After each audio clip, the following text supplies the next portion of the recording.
everyone, welcome to my YouTube channel Srikant Gurukul. We have already discussed the first 65 questions of Odisha Civil Service 2020 GS1 prelim paper. One can watch those videos by visiting our channel. Particularly in this video, we shall discuss rest of the questions of this paper. Let's start with question number 66. And the question is, who had prepared the proclamation known as Mahajar issued in September 1579? In the Mahajar, it is a declaration or pronouncement or an opinion, and it is issued by Akbar. It is issued by Akbar, and it is prepared by Sheikh Mubarak. And as per the Mahajar that is issued by Akbar, it was decided that Akbar would have the right to be the supreme arbiter or interpreter of the Islamic laws. And the next question, what was the term that was used for the religious officer in Mughal administration? And the correct answer will be Muhtasib. Muhtasib was the religious officer in Mughal administration, and Mir Shaman was the in charge of imperial households. Is the in charge of the imperial household, that is also called Karakhanas. And Miri Atis, he was the head of the ordnance department, and Miri Bahar was the in charge of customs and ports and ferry taxes and port duties in coastal towns. And the next question, British concluded the Treaty of Surat in 1775 with whom? The Treaty of Surat, that is the Raghunath Rao, sought the help of the Britishers in getting to the throne of the Peshwa. He entered into this treaty with the Bombay office of the East India Company. As per this treaty, that is the Treaty of Surat, the Britishers were to give Raghunath Rao 2,500 soldiers whose maintenance would be paid by the Raghunath Rao, and it was signed on 6th March 1775, but it was not approved by the British Calcutta Council, and it was later rejected by the Bombay government, who gave refuse to the Raghunath Rao. The answer will be Raghunath Rao. Next question, which of the following land revenue settlement was first to have concluded with the village community? And the options are permanent settlement, Mahalwadi settlement, Rautwadi settlement, and none of these. And the answer will be Mahalwadi settlement. What is Mahalwadi settlement?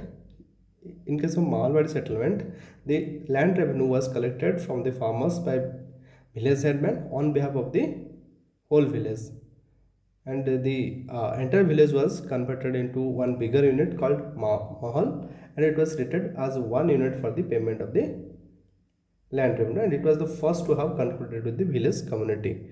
And what is permanent settlement? Permanent settlement, it was the settlement where the zamindars were recognized as the permanent owners of the land, and they were given instruction to pay 89% of the annual revenue to the state, and they were permitted to enjoy the 11% of the revenue as their share. And what is Rautwadi settlement? And in this settlement, the land revenue was paid by the farmers strictly to the state, and the individual cultivator, who were called Raut, had full rights regarding the sale, transfer, and leasing of the land. The next question, what is the title of the first newspaper published by James August Hickey? And the options are the Bengal Journal, the Calcutta Chronicle, the Madras Courier, and the Bengal Gazette. And the first newspaper that is published by James August Hickey was the Bengal Gazette. And Augustus Hickey laid the foundations and parameters of journalism in India through this newspaper. And Bengal Journal, it was a newspaper. It is a newspaper that was founded in 1785 by William Duane, and Thomas Jones. And the Calcutta Chronicle, this newspaper was published by two Englishmen named Daniel Stuart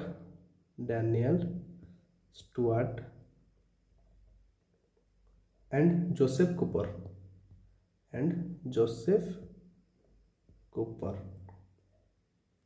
In the Madras Courier, it was the first newspaper that is to be established in the Madras Presidency in British India. The next question: who compared the Salt March of Gandhi to Napoleon's march to Paris on his return from Elba? And the answer is Subhash Chandra Bose. Subhash Chandra Bose compared the Salt March of Gandhi to Napoleon's march to Paris on his return from Elba. And the next question, that is the who founded the Deccan Educational Society? Who founded the Deccan Educational Society? And the options are Ranade, G.K. Gokhale, G.K. Oakley, Dadabhai Naoroji, and none of these. And the answer is Ranade. Here, Deccan Educational Society and this Bal Gangadhar Tilak and Gopal Ganesh Agarkar established a new English school in Pune in 1880s, and it was pointed out by them that there was no education available to generate leadership for the industrial regenerations of India. That's how the idea of the Deccan Educational Society came around, and it was formed in 1884. It was formed in which year? That is in 1884. 1884, and these nationalists established this society with Mahadev Govind Ranade and others. So the answer will be Ranade. Next question: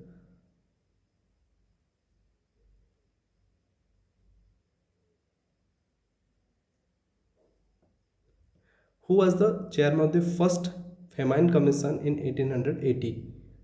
Who was the first chairman of first famine commission in 1880? The options are Sir Richard Strachey, Sir Macdonnell, J.B. Lyall, T. Morrison.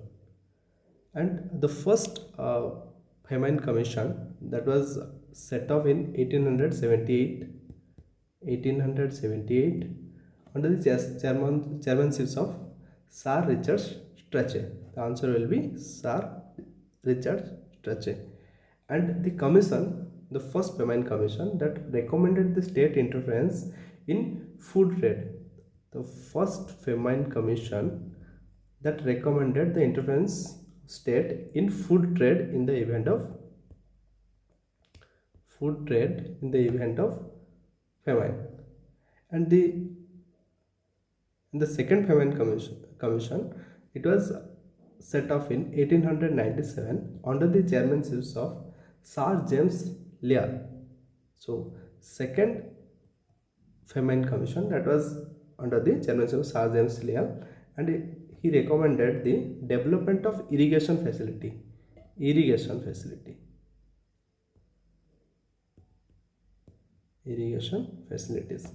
And the third famine commission that was formed in 1900 under the chairmanship of Sir Anthony MacDonald. Third famine commission, and he recommended the official machinery dealing with the famine must work around the years so that the scarcity of food grains would be controlled well in time. So the answer will be A, that is Sir Richard Strachey.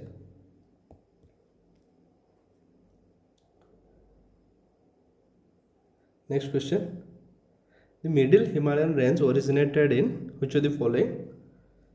And the options are Eocene, Miocene, Oligocene, Pliocene. And the Middle Himalayan range originated in the Miocene epoch, and the answer will be Miocene epoch.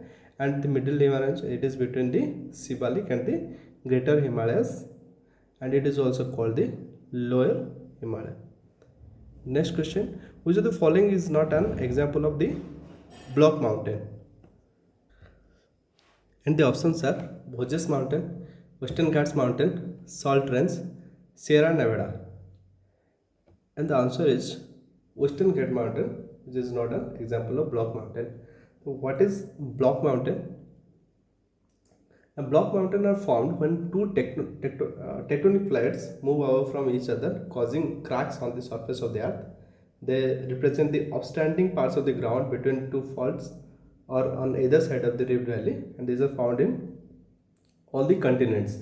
And there are some examples of block mountain. That is, Vosges mountain is a block mountain, and Black Forest mountain, uh, which belong to Europe, and salt range of that is Pakistan. Sierra Nevada is also a block mountain, which belong to California, USA.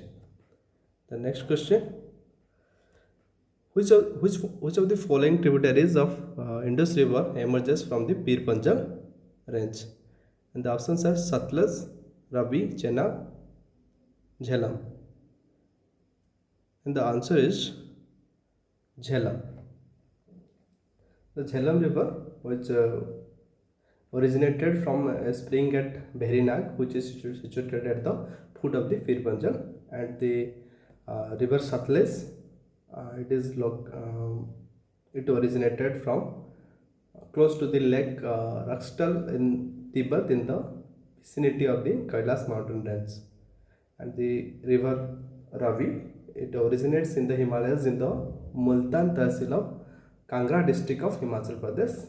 And the river Chenab, it originates from the Chandra glacier in Spiti Valley near Chandra Chandratal Lake, and Bhaga river from Surat at Barlacha Pass.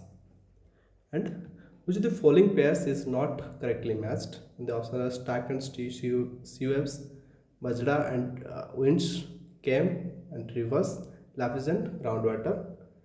Let's analyze these options. And what is sea stack? Sea stack is a Sea stack is a large stack of rock in the sea that looks like a tall stone tower separated from the main shoreline, and these are formed over time by wind and water when part of a headland is eroded by hydraulic action, and it is definitely eroded by sea waves. So this pair is correctly matched. And Bajra, it consists of a series of alluvial fans along a mountain front. They are common in dry climates such as the canyons of the American Southwest, and these are water eroded, and these are eroded by water. This pair is not correctly matched. Then what is Kem? Kem is a glacial landform, and it may be produced either as a delta of a meltwater stream or a river, or as an accumulation of debris laid down onto the ground surface by the melting glacier. So it is also correctly matched. And what are lapis? Lapis are weathered limestone surface found in karst region. It consists of east fluted and pitted rock pinnacles separated by deep grooves, and these are eroded by groundwater. So only one option which is not correctly matched, that is Bajra and winds. Next question: which of the following is not correctly matched? The options are Benguela current, South Atlantic; Irminger current, North Pacific; Peru current, South Pacific; Mozambique current, Indian Ocean. Let's see Benguela current. Benguela current, it is a cold current, and it is the eastern boundary current of the South Atlantic subtropical year, and it has a well defined mean flow that it mostly confined near the continent. And Irminger, it is a branch of North Atlantic. It is a branch of North Atlantic current that flows north through Denmark Strait. And Peru current. Peru current, it is a cold water current of the Southeast Pacific Ocean. It is also known as Humboldt current, and it is a cold, low salinity ocean current that flows north along the western coast of the South America. So it is also correct. Mozambique current. Mozambique current, it is related to one surface current of the Western Indian Ocean, and it flows south along the African east coast in the Mozambique Channel between Mozambique and the island of the Madagascar. Hence the only one option, that is Irmingal current and North Pacific current. This pair is not correctly matched. Answer is Irmingal current and North Pacific. Next question: which of the following is not correctly matched? Options are Tulbul project, Jhelum river; Koteshwar project, Tapti river; Dulhasti project, Chenab river; Sardar Sarovar project, Narmada river. So let's see. Tulbul project, and this project is situated on Jhelum river, and it is right. And Koteshwar project, it is situated on river Bhagirathi, which is a tributary of Ganga. So this pair is not correctly matched. And Dulhasti project, it is on the river Chenab, and Sardar Sarovar project, it is also situated on Narmada river. So it is the answer. Next question, question number 80. Which of the following human races was woolly hairs? Which of the following human races has woolly hairs? And the options are Negroid, Mongoloid, Caucasoid, Australoid. And the answer is Negroid. So Negroid, this groups includes African Negro, Nilotic Negro, Negrito belong to the primary subraces, and their hair course is in texture curly or woolly in form, and their skin color is brown to brown black. And Mongoloid, this group include classic and Arctic Mongoloid. They are also called Eskimoid, and their hair is brown to brown black in color, and coarse in texture, straight in form, and skin color is light yellow to yellow brown. And Caucasoid, they do not have one ethnicity, rather they are a group of people with almost 150 different ethnicities living in the regions around, and their hair is light blonde to dark brown in color, fine to medium in texture, straight to wavy in form, and the skin color is light reddish white to the olive brown. And the Australiad, Australiad is a racial classification that is used in the references to the people of Southeast Asia, South Asia, Melanesia, Australia, and other regions in East Asia. The answer is Negroid. The next question: in which of the following demographic transition stages the intensive subsistence farming is prevalent? That is, the intensive subsistence farming is prevalent. There are 5 stages of the demographic transition model, and in stage 1, the stage 1 that belongs to pre-industrial stage, pre-industrial era, and here high in infant mortality and very low life expectancy was there. Rural societies were dependent on subsistence agriculture. And in stage 2, that belongs to the industrial revolution era, and it and there was improvement in farming techniques, increase in the food supply, the practice of intensive subsistence farming by rural societies. Answer will be stage 2.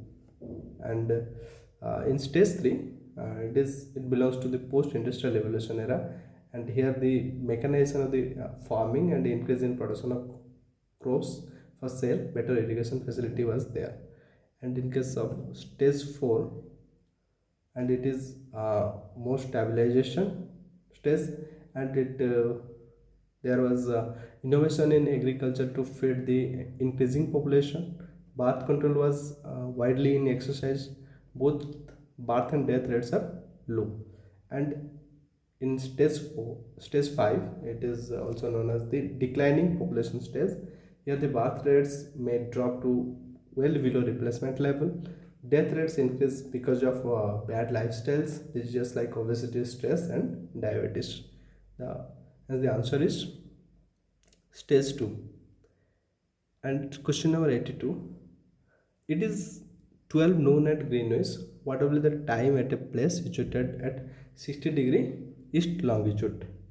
As you know that Greenwich meridian time is located at 0 degree longitude.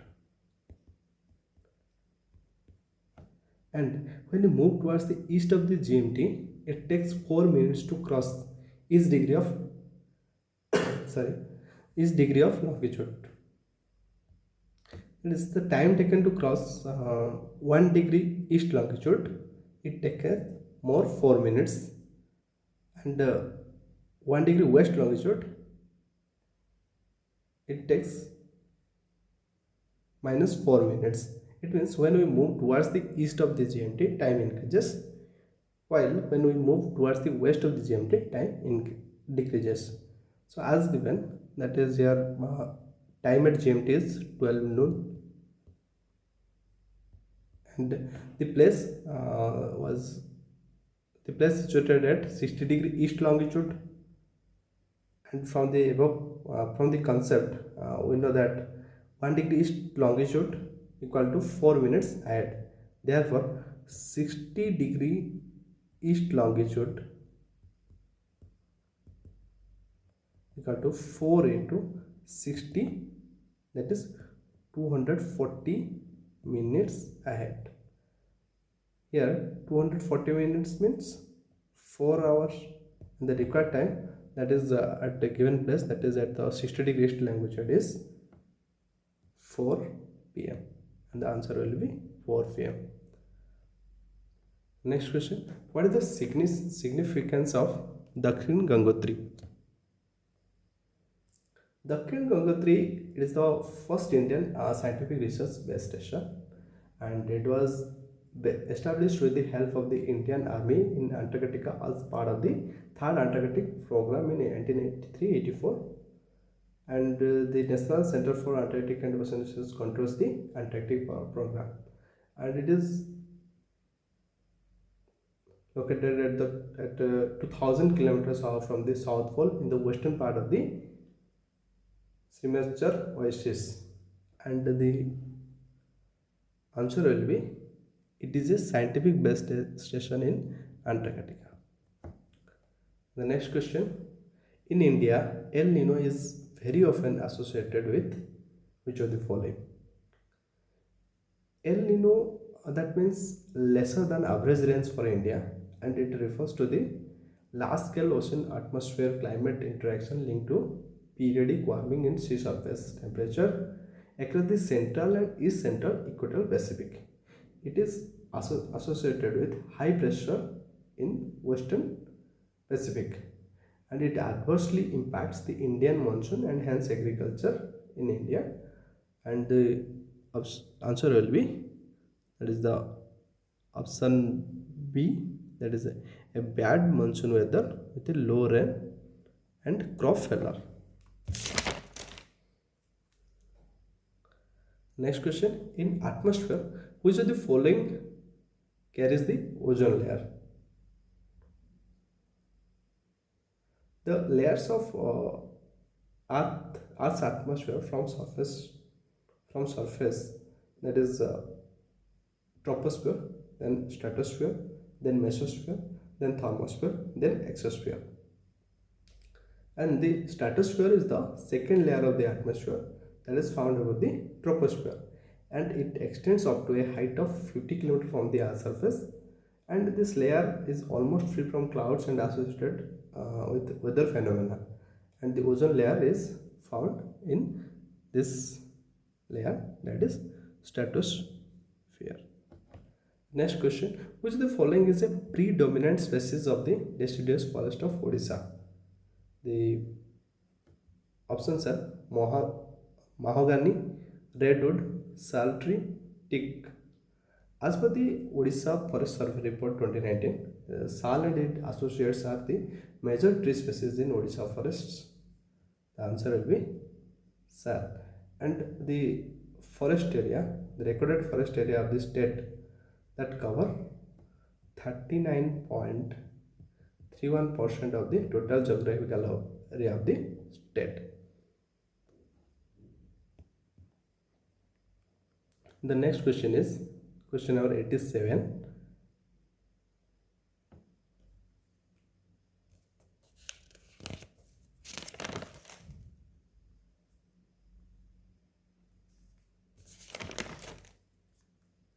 The slash and burn cultivation relates to which of the following? And the options are intensive cultivation, extensive cultivation, subsistence agriculture, commercial agriculture.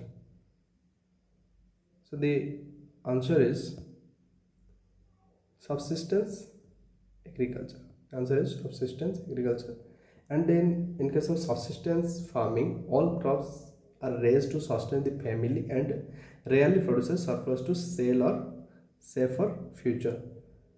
It and the slash and burn agriculture, that is a best example of subsistence agriculture. And what is intensive farming? And it is a method of food production that depends on the expansion and modernization of the agricultural practices. That is called intensive cultivation or intensive farming. And extensive cultivation, it is the cultivation practice in which there are larger plots of land available, but the money and manpower are less available, which limits productivity. And the commercial agriculture, commercial farming or agriculture, it is the growing of a crops or the rearing of cattle for raw materials, food or export, particularly for profit. This is called commercial agriculture. The next question is the ideal of welfare state in the Indian Constitution is enshrined in its which of the following? The options are preamble, directive principles of state policy, fundamental rights, and seventh schedule. A welfare state. What is a welfare state? It is the concept of governance in which the state plays an important role in economic and social progress of the citizen. And the concept, that is the ideal of welfare state in Indian Constitution, that lies in the directive principles of state policy. That is also called DPSP, Directive Principle of State Policy, which described in Article 36 to 51 in Part 4 of the Constitution. And where the Article 38 and 39 makes the principle of distributive justice a reality, which directs the establishment of social, economic, and political justice. And the directive principle of state policy, it is derived from the Constitution of Ireland. The next question: who, as per the provisions of the Constitution, who, as per the constitutions or provisions, who, as per the provisions of the Constitution, declares an area as a scheduled area? The options are Prime Minister, President of India, Governor, Speaker of the Legislative Assembly. And as per the Part C of this Schedule B, Schedule 5 of the Constitution of India, that the President may order declared to be scheduled area, declared to be scheduled area. That is by the President of India, and that is as per the provisions of Part C of the Schedule 5. Next question: the concurrent list in the Constitution of India was adopted from which country? Options are Switzerland, Australia, Canada, France. And the answer is Australia. The concurrent list of the Indian Constitution that has been adopted from Constitution of India. And what is a concurrent list? That means concurrent list is here the subject listed are the both the central government and the state government can make laws on the subject under the under the concurrent list, and in case of any conflict, the law made by the central government will prevail. And as per the Article 246, it provides for the separation of powers between the central and states, and the division of the powers between the union and states, that is based on the list, that is the list, there is a union list, there are 100 subjects. In the state list there are 61 subjects, and in the concurrent list there are 52 subjects. And the next question, that is question number 91. Which schedule of the Constitution of India distributes power between union and states? Which schedule of the Constitution of India distributes the power between the union and states? The options are first schedule, second schedule, sixth schedule, and seventh schedule. The, let's see, first schedule. What the first schedule mentions the constituent states and union territories of the Indian Union. And the second schedule, it listed the salary pensions for the holders of the constitutional offices of India. And in the second sixth schedule of the constitution, it contains provisions regarding the administrations of tribal areas of the states of Assam, Meghalaya, Tripura, and Mizoram. And the seventh schedule, it mentions the outlines of the rights between the states and union, that the separation of power between union and states. The next question, it is,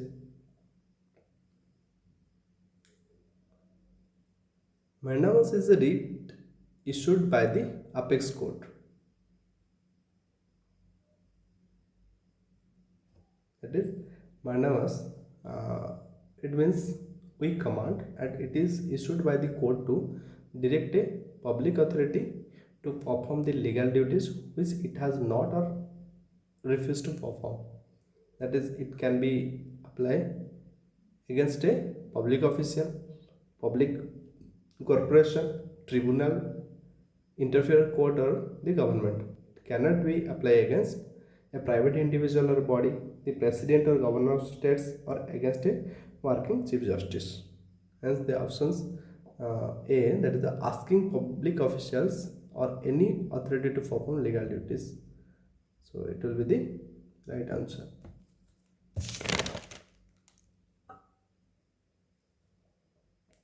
Next question. Any money bill cannot be introduced in the parliament without the consent of whom? The options are Prime Minister of India, Union Finance Minister, Speaker of the Lok Sabha, the chairman of the.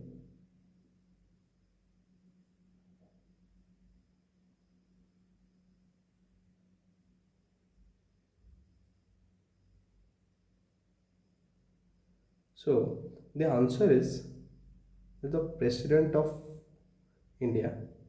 But here there is no option of President of India. But let's discuss the concept of money bill. Money bill, it is these are the bills which are concerned with financial matter such as taxation, public expenditure, etc. And it is defined in Article 110 of the Indian Constitution, and it may only be introduced in the Lok Sabha on the prior recommendation of the President. And the question is, any money bill cannot be introduced in the parliament without the consent of the answer may be the Speaker of the Lok Sabha. And there are other bills, other type of bills which introduced in the parliament, that ordinary bills. These bills are concerned with any matters other than the financial matter. That bill is called ordinary bills. And the finance bill, these bills are concerned with those financial matters which are not included in the money bill. And there are also constitutional amendment bills, and these bills are concerned with the amendment of the provisions of the constitution. The next question is the first states in India which was created on linguistic basis, and the options are Andhra Pradesh, Haryana, Gujarat, Kerala. The Andhra, that was the first Indian state that is recognized on a linguistic basis, And the famous freedom fighter, that Poti Sriramalu, undertook a first unto death, demanding a separate state of Andhra Pradesh in 1952. And he died in December 1952, and his death led to the formation of the Andhra state. And the Prime Minister announced the formation of a separate Andhra state in December 1952. The central government appointed a state recognized commissions in 1953 to look into the questions of redrawing the boundaries of the state, and the Telugu speaking area of Andhra state was formed from Madras uh, state on 1st October 1953, and Kurnool was the capital of the Andhra state, Kurnool.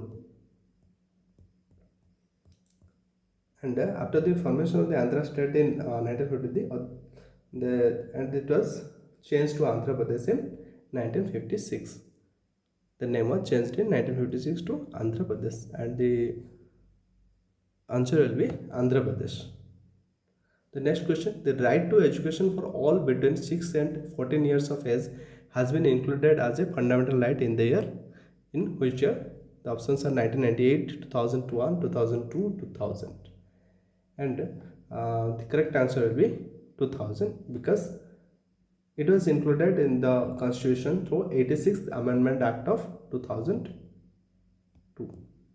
That is 86th constitutional amendment act of 86th constitutional amendment act of 2002.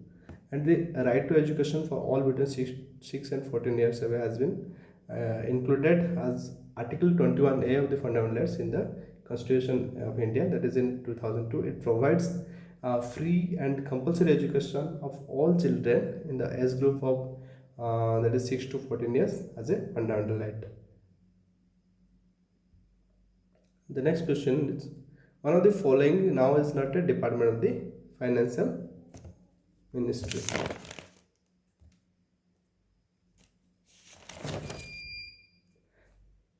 Now at present, finance ministry has 5 department. The finance ministry has 5 department at present. What are they? The Department of Economic Affairs, and the Department of Expenditure, and Department of Revenue, and Department of Financial Services, and Department of Investment and Public Asset Management, that is DIPAM. And the first thing, there is the Department of Economic Affairs. It is for overseeing to formulate and monitor the country's economic policies and program. And the Department of Expenditure, it is for overseeing the public finance management system in the central government and matters connected with state finance. And the Department of Revenue, it exercises the control in respect of matters relating to the all direct and indirect taxes. And the Department of Financial Services, it covers the functioning of the banks, financial institutions, insurance companies, system. And the Department of the Investment and Public Asset Management, that is also called DIPAM, it deals with the all matters relating to the management of central government's investments in equity, including disinvestment of equity in central public sector undertakings. The answer will be Department of Banking Affairs now, which is not a Department of Finance Ministry. And the next question: the All India Whips Conference, that was organized by which of the following? The options are Ministry of Parliamentary Affairs, Chief Ministers of States, Speaker of Lok Sabha, and Vice President of India. And the answer will be Ministry of Parliamentary Affairs. The All India Whips Conference, it is organized by Ministry of Parliamentary Affairs, and it is organized under the Government of India. That is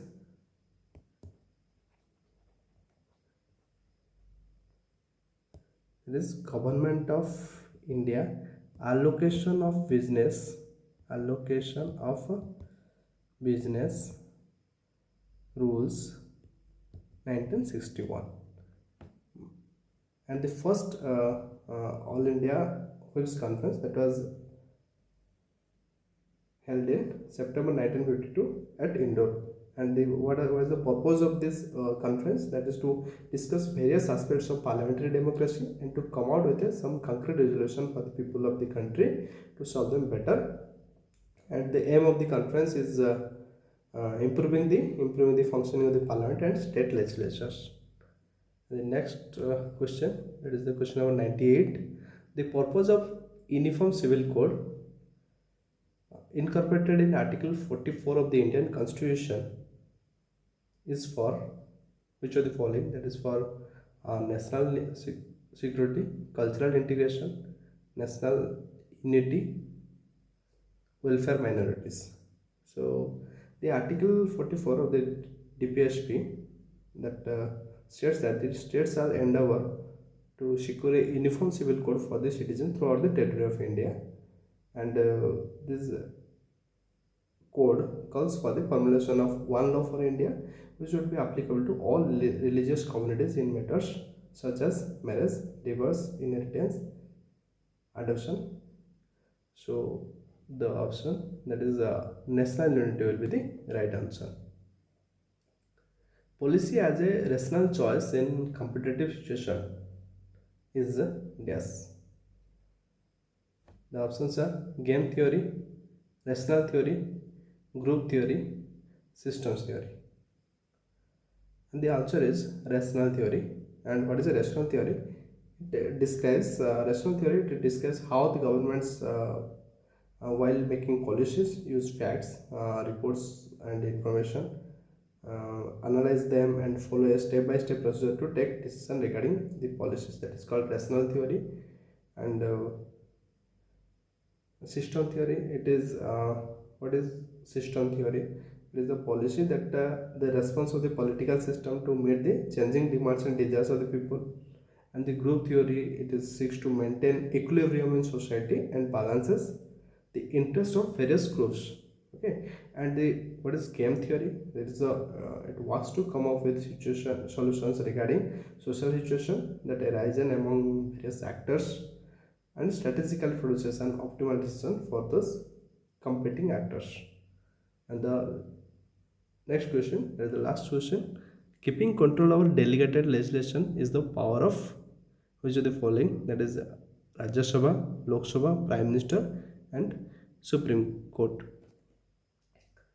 Then let's see what is delegated legislation. Delegated legislation, it is a type of law made by the executive authority as per the powers conferred to them by primary authority. And the delegated legislation, it is controlled by the parliament and the judiciary. Through an act of the parliament has full authority to permit any persons or authority to make legislation. And here the correct answer will be Supreme Court, because this is the delegated legislation, it is controlled by both parliamentary and judiciary also, and it is controlled by Supreme Court. And with this we completed the Odisha Civil Service 2020 prelim paper GS1. In the very next videos we shall start to discuss the 2019 GS1 prelim paper. And this is it for this session. And if you like the video or it seems to be useful for you, then kindly like, share and subscribe our channel for more videos in which we shall cover last 10-year questions of Odisha Civil Service prelim GS1 paper. Thank you for watching. Bye bye. Take care.